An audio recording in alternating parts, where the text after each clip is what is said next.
油價近排點睇啊？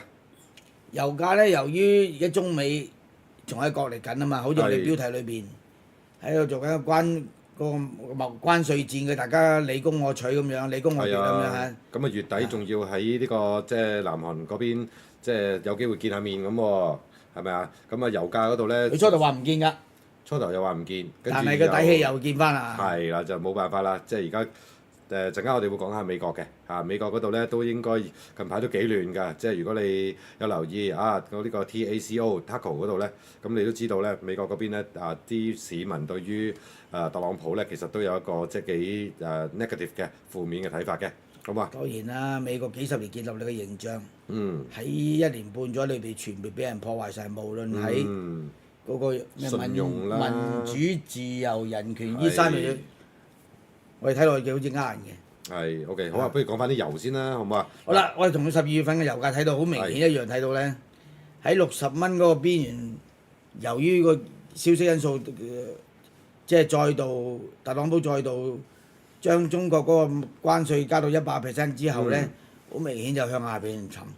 主要原因咧就認為咧，全球個經濟咧，因為嗰個貿易戰不明朗不確定嘅個情況再次出現啊，令到經濟咧俾經濟學家、分析學家咁樣好明顯睇話經濟咧喺今年以至明年，如果呢個關稅戰仲未能結束嘅話咧，個經濟咧未來全球經濟想話增長向好咧，都有好大嘅困難。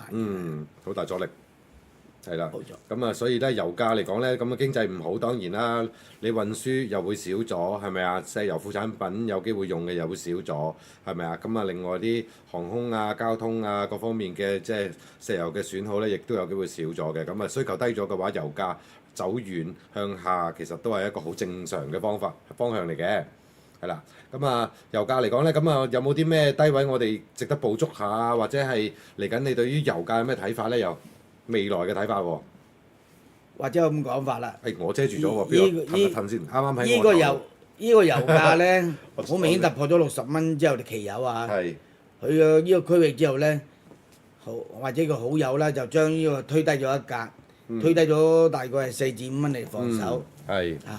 咁但係咧，我哋睇個國際油價，由於嗰個呢度好視乎咧，後市咧視乎咧。中美個談判去到咩局面？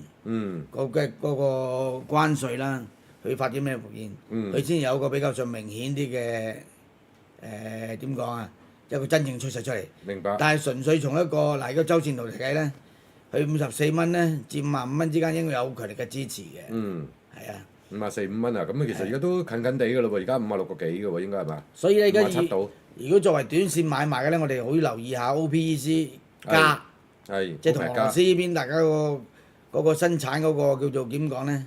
嗰個配額咧，大家石油輸出國組織同埋係啦，同埋俄羅斯呢個咧，嗰個將定奪嗰個會議咧會發展點樣？由於嗰個生產油量係增產啦、減產啦，咁另外當然咧